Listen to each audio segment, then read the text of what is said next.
What do you fly now? What kind of birds interest you working on planes? Well, I've got some news, but I haven't been able to fly them yet. I've got a spacewalker here, and I've got a Sopwith. I've got first time getting into four-stroke engines, and everybody says, "Oh, well, that's very complicated, young man. Now, you want to be sure you're ready for this. Can you read?" Anyway, so I read. Didn't do me any good. I still got to go to people like you and say, "Can you make my toy work?" Right. I don't know how to adjust the bottom end from the top end. There are people on this planet that have that knack, and I'm trying to seek them out. Once you get that thing set, there won't be much to think about. Well, I got one set yesterday, supposedly, but now I can't get the daggone thing to turn on, and I am just completely unknowledgeable in electronics. Right. I still don't know how pictures fly through the air. That amazes me. Television is just beyond my ability to... Anyway. What would you, RC-wise, what would you want to move up to next? What do you think ultimately you would want to fly? Ultimately, I'd like to fly multiple engines. I'd like to fly scale, like a B-17, B-29s, bigger, louder. and I don't know. I mean, I enjoy flying everything now. Which only is a couple of airplanes, but I've got a lot of airplanes. Right. Just haven't flown them yet. How many airplanes do you have right now? I don't know. I say altogether, I don't know, 16 or 17, I guess. And are they all fully functional? No, some of them are still in the box, but most of them are functional, yes. There's a few things needed to be tweaked here and there, but I've been gone for a long time, so I'm looking for a professional tweaker. Oh, I want to bring this up. I was approached by Bobby at one point to be a roadie.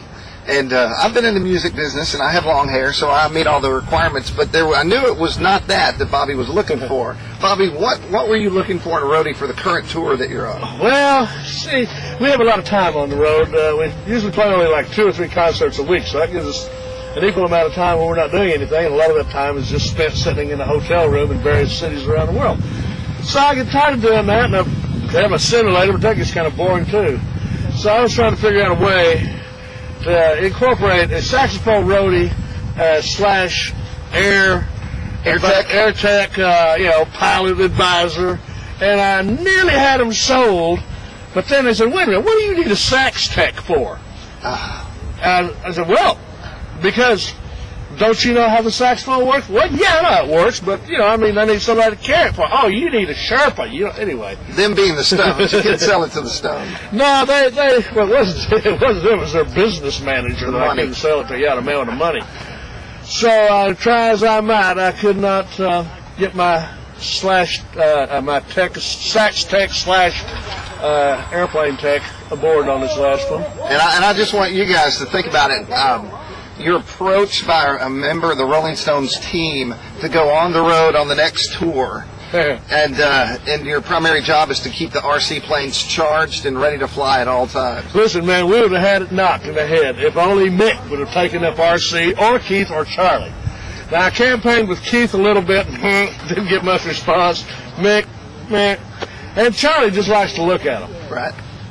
So I envisioned a big road box, where all the planes sat and the chargers. We shared that same vision, but it just didn't come to pass, did it? So Mick and Keith, have you pulled out an airplane and said, "Hey, I want you to check this out"? Well, I've flown them outside the venues. Like when we played down here in Louisville, I flew outside the racetrack there at Churchill Downs. And Charlie and Mick, everybody said, "Ooh, ah!" And I was flying a Hobby Lobby, what was it? Twin Eagle, twin jet.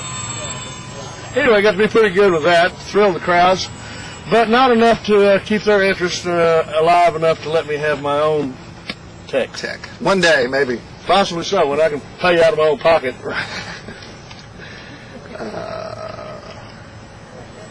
And finally, when I met you, you were a beginner. You weren't a true beginner, but you were getting back into electric and all, RC in general. Yes. If you had something you could say to a beginner out there, what would it be? Advice? Find somebody that knows what they're doing with the patience of Job, and just do what everybody told me to do. Start out slow and build up. Get you a very elementary airplane with 3 or 4 channels, whatever, and just learn the basics on that, just like reading, writing, and arithmetic. It ain't really like that. I can add like a dog, but I'm pretty good at addition and subtraction.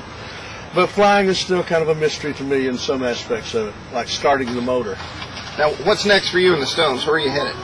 Next, I'm going to We're going to do some more recording, and I'm not quite sure what the location of that's going to be. Either here or there or somewhere. I'm not quite sure. And then another tour projected for next spring. All right. In the interim, I'll see if I can't work you in. I've got a good gig now with RC Groups. We tried anyway. All right. Well, Bobby, man, I sure appreciate you. Jim, my pleasure, man. I've always wanted to interview you. And your T-shirts are a big hit. I need some more of those T-shirts, man. Now, I think I've got a solution.